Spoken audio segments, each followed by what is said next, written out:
Hey guys, and welcome back to my channel. So today I'm going to talk to you about the California kingsnake and a little bit about how to care for one. So this here is my California kingsnake called Skull. As you can see, he's got a little skull-shaped pattern on top of the head. Well, he's checking out the camera now because he's a curious little bugger. So this is how to care for the basic care for a California kingsnake. So California kingsnakes are what most people would call cold-blooded, but the actual term is ectothermic, which means they get their heat, all the heat they need for their bodily functions from the environment. So one big thing for California kingsnakes is heat. So for most kingsnakes, a basking bulb would do just fine. As you can see in Skull's terrarium here, he has a basking bulb right above there, and you want to keep the temperature right around 90 degrees. And the proper way to do that is with a heat gun. So this heat gun right here is fantastic. You just point it at whatever you want to check the temperature of, and it will check the temperature.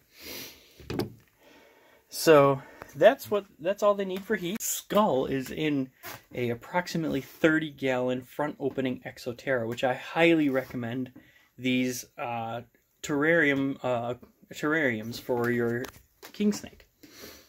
The next thing to keep in mind for kingsnakes is, like any snake, they will eat frozen thawed rodents. I highly recommend frozen thawed rodents over live animals because there's no reason to feed a snake a live rodent because it has the chance to hurt your snake. And rodents can actually chew into the snake as they're trying to constrict them because California kingsnakes are a constrictor species. The next thing is water. So kingsnakes require a large enough water dish for them to soak in. Here is Skull's water dish. This right here is actually Skull's water dish. It's large enough for him to get his entire body in. There's the little guy right there. Little camera shy. So one thing that I like to do with the water dish is not only obviously you have to keep it full all the time, but I actually put a pre-1982 penny in there to help reduce bacterial growth. Now, pre-1982 is very important because copper helps reduce bacterial growth, and the pre-1982 pennies are 90-something% copper versus the post-1982 pennies that are mostly zinc, which you don't want to do those pennies in the water dish because it will not help reduce bacterial growth. The next thing for a California kingsnake is hides. So you must always provide at least 2 hides for your kingsnake, one in the warm end, one in the cold end.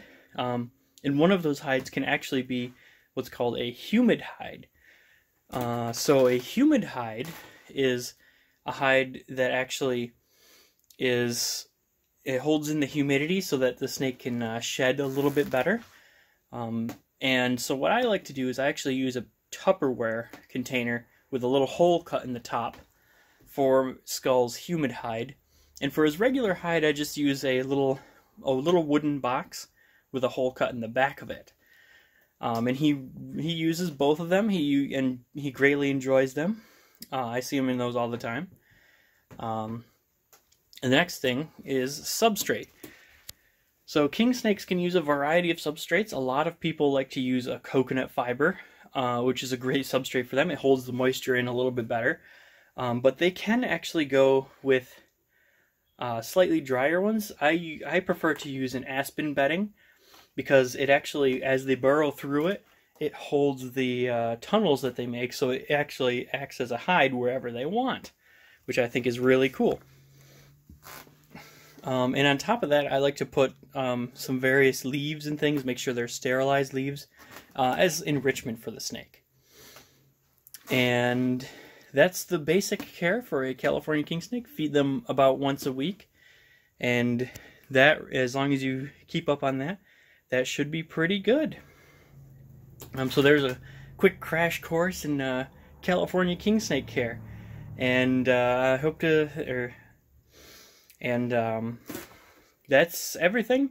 Stay tuned for more videos. I'll give you more updates on the parakeet eggs as soon as I do another candling episode, and I hope to see you real soon.